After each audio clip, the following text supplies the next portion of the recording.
Hello, welcome back. This should be part 2 of the Legend Let's Play. As you can see, I'm back where we finished the last part. I'm just going to go through some of the interface here and just explain what all the different parts are. This is like the parts of the city that are available at our current location. Every village or city has different combinations of 4 or 5 various places, if I remember. You can go into them to see. Obviously, the blacksmith buy weapons and whatnot. You can also sell items that you currently have. This is your inventory for the person. So we can see that got some leather boots, leather buckle, chainmail, leather gloves and a short sword. The troubadour's also got a horn, assassin, leathers and a dagger. And the wizard has robes, staff and his trusty mixing bowl. I'll explain some of these later on when we start playing the game for real. As you saw then as well, you can change who's in the lead by clicking on that person. Each person has a separate amount of gold as well. Everyone has 100 to start off with, which you can pull together or distribute evenly. The backpack icon here takes us to their overview screen of the different people, and we can see like what level the person is. Everyone starts off at level 1. What kind of steed you have, that's used for travelling around the world map. You can buy better horses, which will make you travel faster, just get you around everywhere quicker. The experience points that they get from killing the monsters, the number of hit points that they have, and again the gold. And as you can see, everyone's got their own individual figures. Down here we have an inventory again. You can select something and move it around if you need to, just to keep things tidy. There's no real advantage. When you select something, you can equip or unequip it using the swords. That item there will drop whatever you've currently got selected. That obviously not going to do that now because we kind of need them all. And here we have the save screen where you can load and save your games. Just press escape to get back into that. The cross icon goes to the previous screen, and from the blacksmith you can go back again to the main overview. That's pretty much all of the interface here. There's not a lot you can really do at the moment. The wizard, as I said just a minute ago, has a mixing bowl as well to mix together various spells that he might use. If you have him highlighted as well, you can click on his avatar icon and you come to the spellcrafting page.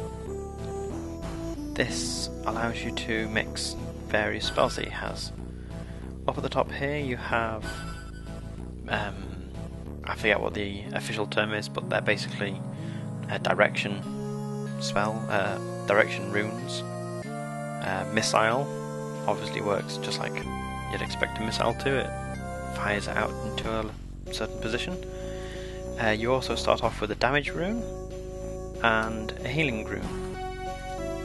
On the all-knowing eye here you can see them listed and what they need when you're trying to mix them. So for example, what do we have? We've got missile needs the bat, so you would choose the missile and winged bat and click on that to mix it.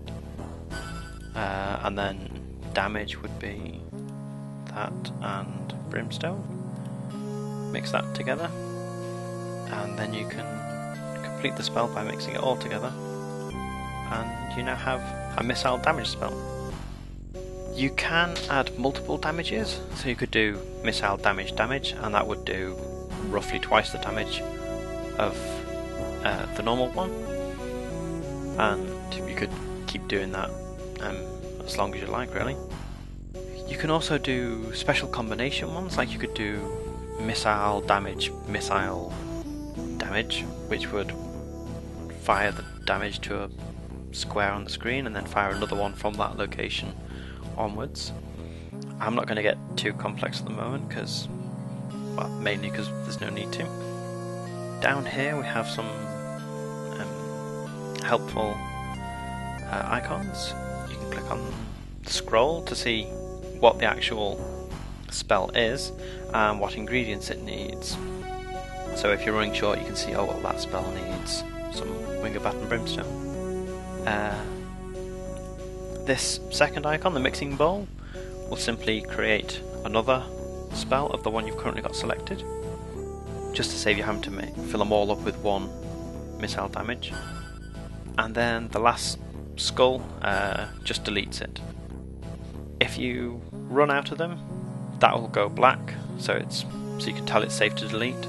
If you do have some available left over though, then clicking the skull and crossbones will just delete it, and you'll lose whatever ingredients were used to make them. I'm just going to make a quick missile healing spell as well.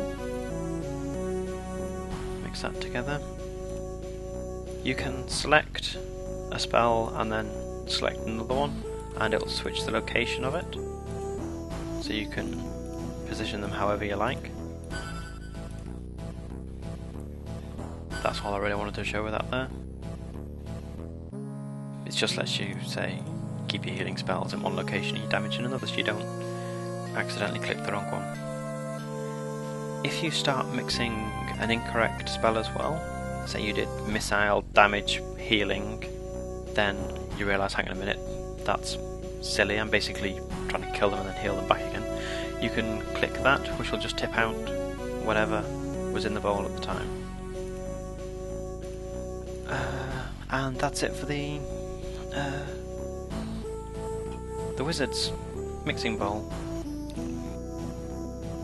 Now, what to do next? You start off with 6 luck with a maximum of 12. Every time you lose your hit points, a single luck will go down. And when you run out of luck, then you die. Obviously you want to avoid that.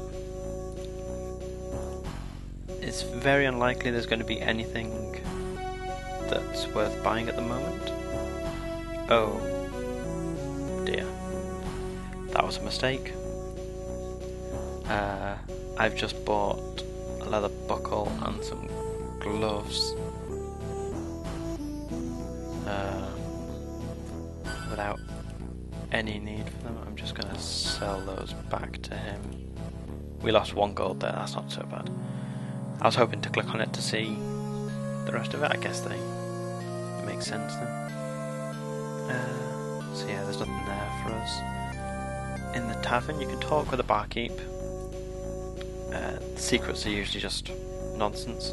And if you're lucky, there'll be a minstrel around as well. The minstrel's used to buy extra songs for the troubadour. If he's not there, then he'll tell you where he is at the moment. If you try and get there though, obviously you need to be quick before he moves on to this next location. And here we can just buy some magic scrolls and things. Not going to buy anything just yet. The guild is used to increase your levels. You have to pay money and have a certain amount of experience. If you don't have enough experience, then he'll tell you how much more you need. Obviously at the moment everyone needs to get to 2000 experience. You can rename the people, again not going to bother, and you can reclothe them just to make them more visible or less visible. Then I just make them stand out more. and you can enter the cellar.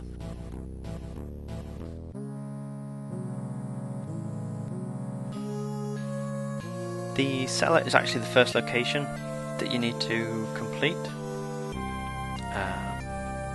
and we'll enter there in just a minute. I just wanted to have a quick look at the overview map again.